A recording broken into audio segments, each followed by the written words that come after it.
We'll just come back to you in a bit. In fact, I wanted your thoughts on Mahindra Holidays as well. We're going to get the management up in just a bit. The numbers were not too bad. It was a mixed quarter for them. The company reported a good performance in the domestic business, while losses continued for the European arm. Kavinder Singh, the MD and CEO at Mahindra Holidays and Resorts India, joins us now to discuss that. Mr. Singh, good morning and thanks for joining in. You don't really need to look at your numbers to know that the domestic business is doing well, right? Just one look outside and you'll tell hotels are full, flights are full. But I wanted to ask you about Europe first, because that's been the pain pocket for you. What's the turnaround plan for HCRO Europe? It's been dragging your performance for many quarters now. Yeah, I think Q3 tends to be not a seasonal quarter for our European subsidiary. And you know that there have been high inflation in Europe and specifically even in Finland, and the geopolitical situation being what it is.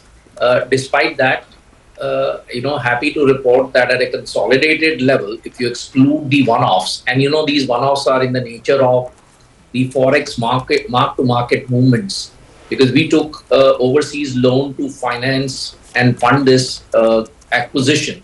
And as a result of which, even though the underlying assets are in euro, there is really no hit.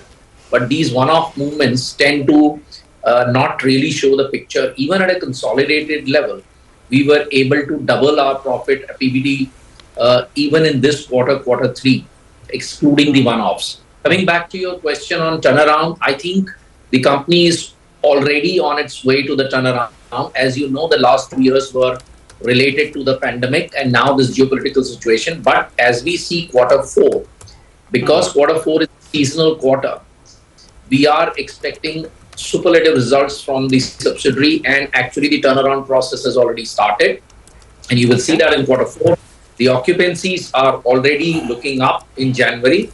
And the best part is that this is a skiing season, holiday season. So we are expecting good results in Q4 and the trend will continue. But let's be very clear, Q1 and Q3 are not seasonal quarters in this subsidiary.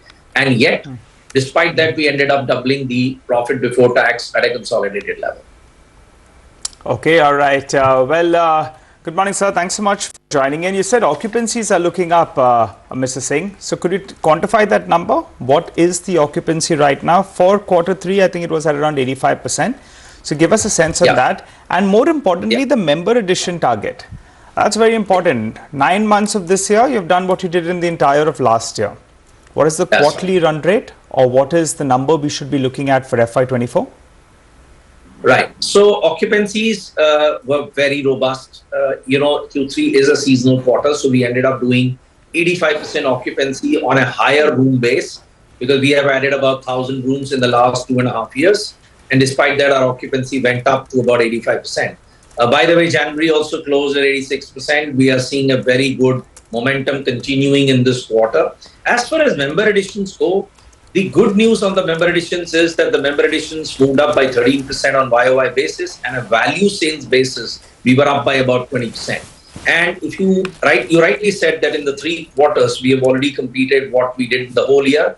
So obviously, Q4 is anyway a good quarter for member additions. So let's see how it goes as far as the year end happens. But yes, talking about run rates, I think we are comfortably above the pre-pandemic levels in terms of run rate of member additions. The value sales are looking better. And that is helping us bolster our cash also, which is at 1089 crores, up 70 crores in this quarter. Kavinder, just one point on this. So what should we work with? 4,000 plus every quarter in terms of member addition? Because it's just under 4,200 in Q3. And in Q2, that was about 4,400. Is there a bit of a... how should we read this number? So the way to read these numbers is that, first of all, we have a multiple product portfolio.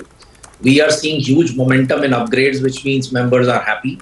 And anyway, there is an upward trajectory. So we are comfortably above 4,000 level in every quarter. Our aim would be now to cross the 5,000 level, sooner than later. And that is how we are stepping up the gas in terms of ensuring that we are able to add members. One thing, the good news is that since we are adding inventory at a fairly brisk pace, and that is helping us to actually also boost our member additions. So 5,000 levels, by when do you think you can add it? And your earlier target, I think, was 5,500 members by FY25. Do you hold on to that? The 5,500 number is actually the rooms, cumulative rooms Sorry, that the we room will have. event. Yes, yes. That we are well on track to achieve it, and that is happening without a doubt. So we are well on track to achieve the 5,500. We are well on track to, move towards the 5,000 levels in terms of member additions. Of course, internally we make targets. Normally we don't provide guidance, but you can see the trajectory is positive. Okay. But Mr. Singh, if you could leave us with a brief idea, this 5,000 per quarter, do you hit it sometime in FY24 itself? Obviously, that's the aim, because in FY24, we would like to hit that kind of run rate. That's the aim, and that's what we are aiming to achieve. But remember one thing in our business, it's equally important to ensure that you are catching up on the inventory.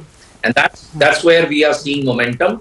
And when the inventory comes up, member additions go up. And as a result of which you are seeing now, we have improved the quality of member additions as well, as you can see. And that has also helped us in boosting our cash. And all metrics are positive, whether it is the profit growth, whether it is the margins. If you look at our margins, we did 300 bips higher than the pre-pandemic levels. Yeah, absolutely. And I think that's a absolutely important point. You don't want members, you want happy customers, right? You want people to call up and get their rooms, right? And so inventory has to keep pace with, how many members you onboard. Because otherwise, I mean, the existing legacy customers are not very happy, even as shareholders are happy. Thank you very much, Kavinder. It's always pleasure. It's always a pleasure. Good speaking with you here on CNBC TV 18. So that's Mahindra Holidays with some perspective. Nishal is still with us. Nishal.